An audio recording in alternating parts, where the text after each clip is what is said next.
పట్టణంలో steroid bottles కలకలం రేపాయి. ఇలాంటి లైసెన్స్ లేకుండా అక్రమ దందా సాగిస్తున్నారు. అక్రమంగా ఇంట్లో నిల్వ చేసినట్టు సమాచారం రావడంతో పోలీసులు తనిఖీలు నిర్వహించారు. ఈ తనిఖీల్లో సుమారు లక్షల్లో విలువ చేసే 937 బాటిళ్లు, 283 టాబ్లెట్లు, 75 స్టెరాయిడ్స్, గాజు సీసాలు స్వాధీనం చేసుకున్నారు. వీటిని ఎందుకు అక్రమంగా నిల్వ చేస్తున్నారన్న దానిపై విచారణ జరుపుతున్నారు.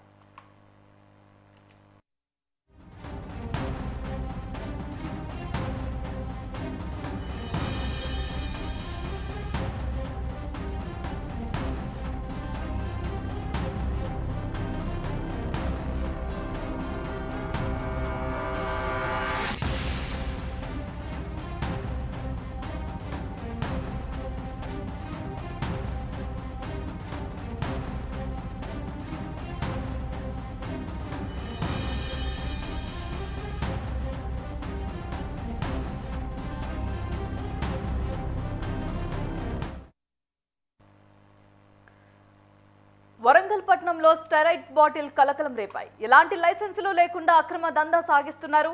అక్రమంగా ఇంట్లో నిల్వ చేసినట్టు సమాచారం రావడంతో పోలీసులు తనిఖీలు నిర్వహించారు. మరి ఈ తనిఖీల్లో సుమారు లక్షల్లో విలువ చేసే 937 బాటిళ్లు, 283 టాబ్లెట్లు, 75 స్టెరాయిడ్స్, గాజు సీసాలు స్వాధీనం చేసుకున్నారు. వీటిని ఎందుకు అక్రమంగా నిల్వ చేస్తున్నారన్న దానిపై విచారణ జరుపుతున్నారు.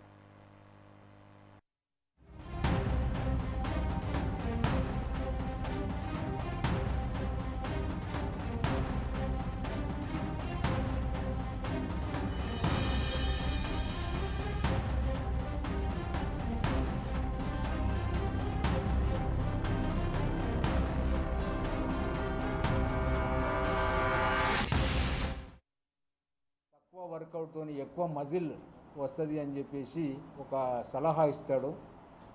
ఆ ప్రశాంత్ యొక్క సలహా మేరకు ఇతను ఈ స్టెరాయిడ్స్ కోసము సెర్చ్ చేస్తూ ఉంటాడు.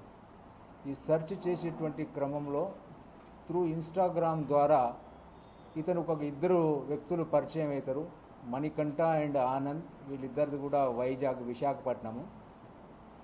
వీరి ద్వారా ఇతను గత 4 సంవత్సరాల నుంచి ఇంపోర్టెడ్ ఇవన్నీ కూడా విదేశాలకు చెందినటువంటి బ్యాన్డ్, ప్రొహిబిటెడ్ స్టెరాయిడ్స్ ఇవన్నీ కూడా జర్మనీ, వియత్నాం, బల్గేరియా లాంటి కంట్రీస్ నుండి మరి మణికంఠ అండ్ ఆనంద్ కుమార్ వాళ్ళు తీసుకురావడము, వాటిని సీక్రెట్గా మరి మన శ్రావణ్ కుమార్కు అమ్మడం జరుగుతూ ఉంది.